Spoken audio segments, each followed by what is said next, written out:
स्वागत है आप सभी का भारत की इस श्रृंखला में। आज हम इस क्लास में भारतीय मृदा का जो हम पढ़ रहे थे उसके प्रकार एवं उसकी विशेषताओं को उसका आज ये चौथा क्लास है। आज इस क्लास में हम बची हुई भारतीय मृदा को देखेंगे, जिसमें हम मरुस्थलीय मृदा को देखेंगे। मरुस्थलीय मृदा को हम देखते हैं पहले। यह मृदा 50 सेंटीमीटर से कम वर्षा वाले क्षेत्रों में होती है। जो मरुस्थलीय मृदा होती है, जैसे रेगिस्तानी क्षेत्रों में जहाँ पर 50 या 25 सेंटीमीटर से कम वर्षा होती है, वहाँ इस प्रकार की मृदा पाई जाती है। इसे बलुई मृदा भी कहते हैं। आगे चलकर देखते हैं। यह वास्तव में बलुई मृदा है जिसमें लोहा और फास्फोरस की पर्याप्त मात्रा पाई जाती है। जो बलुई मृदा होती है यानी मरुस्थलीय मृदा, जिसमें लोहा और फास्फोरस की काफ़ी अच्छी मात्रा पाई जाती है, परंतु नाइट्रोजन और ह्यूमस की कमी पाई जाती है।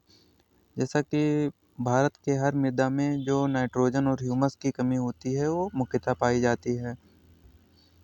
ह्यूमस में यानी जीवाश्म, और जो नाइट्रोजन है N2 नाइट्रोजन, इसीलिए लोग अपने खेतों में NPK, यूरिया, पोटास और पोटेशियम, इन सब जो रासायनिक खाद हैं इनका उपयोग करते हैं। इस मृदा में मुख्यतः मोटे अनाज की कृषि की जाती है, यानी बलुई जो मिट्टी होती है उसमें मोटे अनाज की कृषि की जाती है, जैसे मक्का, ज्वार, बाजरा आदि दलहन की फसल भी की जाती है काफ़ी अच्छे तौर पर। जो बलुई मृदा है, सिंचाई की पर्याप्त सुविधा होती है, वहाँ पर कपास, गेहूँ की भी कृषि की जाती है। जैसे जो बलुई मृदा है उसमें उस प्रकार की फसल का उत्पादन किया जा सकता है जिन फसलों को कम पानी की आवश्यकता होती है। कुछ क्षेत्रों में सिंचाई की सुविधा होने के कारण गेहूँ और कपास की भी कृषि की जाने लगी है। हाल के वर्षों में राजस्थान के श्रीनगर जिले में धान एवं गन्ने की कृषि भी प्रारंभ की गई है, क्योंकि वहाँ पर पानी की सुविधा है जो कर ली गई है काफ़ी तो अच्छे तरीके से, तो वहाँ पर धान और गन्ने की कृषि भी की जाने लगी है। नहीं तो मुख्यतः जो फसलें हैं, मोटे अनाज की फसलें जैसे मक्का, जौ, चना, बाजरा, इन सब प्रकार की कृषि की जाती है जो मरुस्थलीय क्षेत्र है, यानी बलुई क्षेत्र में, बलुई मृदा में। यह मृदा मुख्यतः पश्चिमी राजस्थान, दक्षिणी पंजाब, हरियाणा एवं उत्तरी गुजरात में पाई जाती है। इसका अगर हम क्षेत्र देखें कि कहाँ कहाँ पाई जाती है, तो जैसे भारत का क्षेत्र हम बनाए, राजस्थान का क्षेत्र गुजरात का हो गया, इसके बाद में ऐसे समझ जाइए। तो ये राजस्थान और जो पंजाब का है दक्षिणी भाग, तो यानी पंजाब का ये भाग, हरियाणा और गुजरात का कुछ भाग जो है जो मरुस्थलीय मृदा पाई जाती है। अब हम जो मरुस्थलीय मृदा यानी बलुई मृदा को देख चुके हैं। जैसे इसका विस्तार हम देखें तो राजस्थान में, पंजाब के दक्षिणी भाग में, हरियाणा में कुछ भाग में और गुजरात के कुछ भाग में जो है जो पाई जाती है कौन सी मृदा, मरुस्थलीय मृदा। इसमें मोटे अनाज की कृषि की जाती है। जो ऐसी फसल की कृषि की जाती है जहाँ जिस फसल को कम पानी की आवश्यकता होती है। अब हम मृदा के प्रकारों में अगला प्रकार देखेंगे, लवणीय मृदा, जिसे सैलाइन सॉइल कहते हैं। लवणीय मृदा को क्षारीय मृदा, रेह, ऊसर या कल्लर मृदा के नाम से भी जाना जाता है। जो लवणीय मृदा है उसे क्षारीय मृदा और रेह, कल्लर, ऊसर मृदा के नाम से भी जाना जाता है।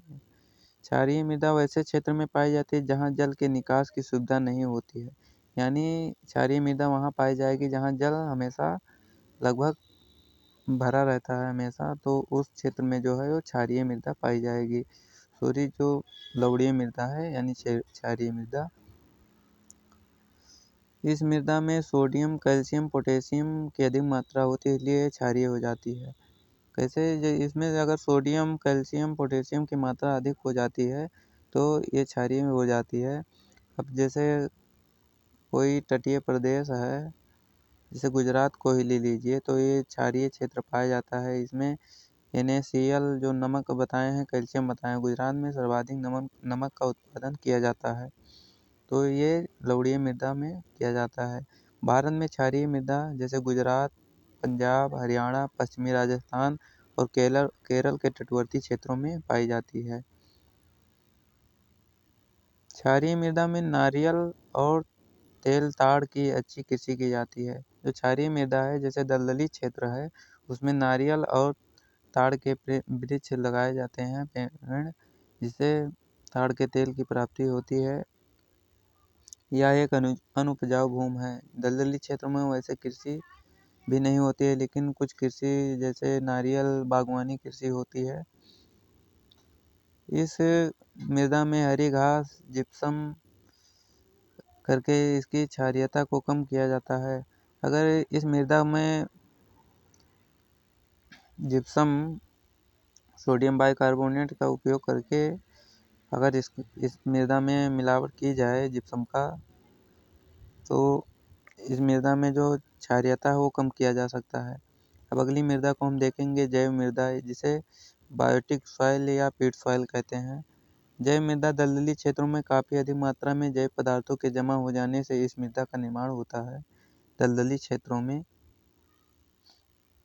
इस प्रकार की मृदा काली, भरी, अम्लीय एवं अम्लीय होती है। इस प्रकार की मृदा अम्लीय होती है। यह मृदा मुख्यतः केरल के अलेपी जिले, उत्तराखंड के अल्मोड़ा, सुंदरबन डेल्टा एवं अन्य डेल्टाई क्षेत्रों में पाया जाता है। केरल में इस मृदा में नमक का अंश भी है। केरल है जो उसमें इस मृदा में नमक के अंश भी पाए जाते हैं। केरल में इसे कारी कहा जाता है। जो जैव मृदा है उसे केरल में कारी कहा जाता है। इस मृदा में फास्फेट एवं पोटास की कमी होती है। जो हमारी जैव मृदा है उसमें फास्फेट और पोटास की कमी होती है। तराई क्षेत्रों में इस मृदा में गन्ने की कृषि की जाती है। तराई क्षेत्र उसे कहते हैं जहाँ पर नदी का पानी आता रहता है, नदी का पानी, बाढ़ का पानी आता रहता है, उसे तराई क्षेत्र कहते हैं। इस मृदा में मैंग्रोव वन का विकास होता है। मैंग्रोव वन उसे कहते हैं जो दलदली क्षेत्रों में उपजते हैं, उनका विकास होता है। उनकी जड़ें जो होती हैं वो ज़मीन से बाहर निकली होती है। जैसे कोई दलदल क्षेत्र है तो जो मैंग्रोव वन होते हैं दलदली लवणीय मृदा में जो पाए जाते हैं वन, तो उनकी जड़ें जो ऊपर होती हैं वो निकली रहती हैं। जड़ें ऊपर से ही ऑक्सीजन को ग्रहण करती रहती हैं। तो अब हम मरुस्थलीय मृदा को देख चुके हैं। अब हम भारत की हर मृदा को लगभग देख चुके हैं 4 क्लास में। तो भारत की हर मृदा को देख चुके हैं। अब हम मृदा को देख लें कि कौन सी मृदा में कितना, कौन सी मात्रा पाया जाता है और उसका क्षेत्र।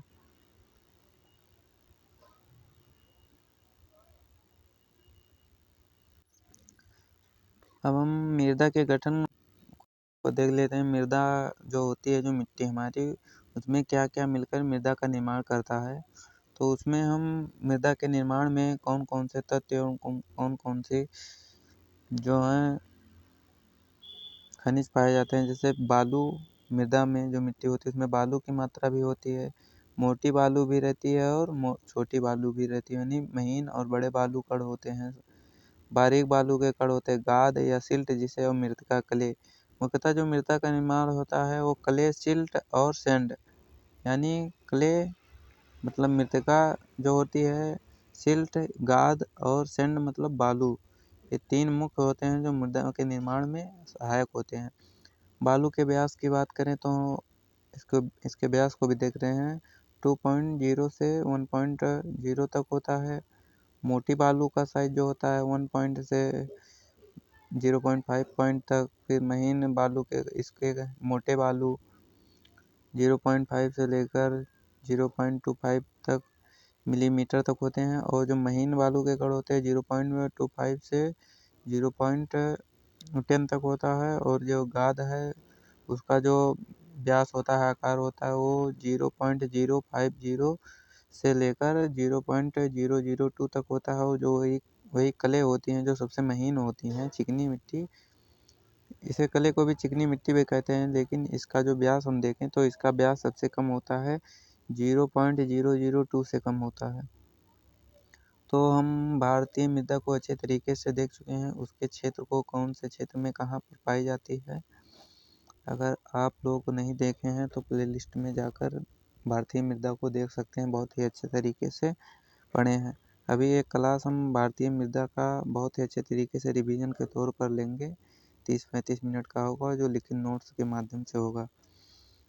तो देखते रहिए, धन्यवाद।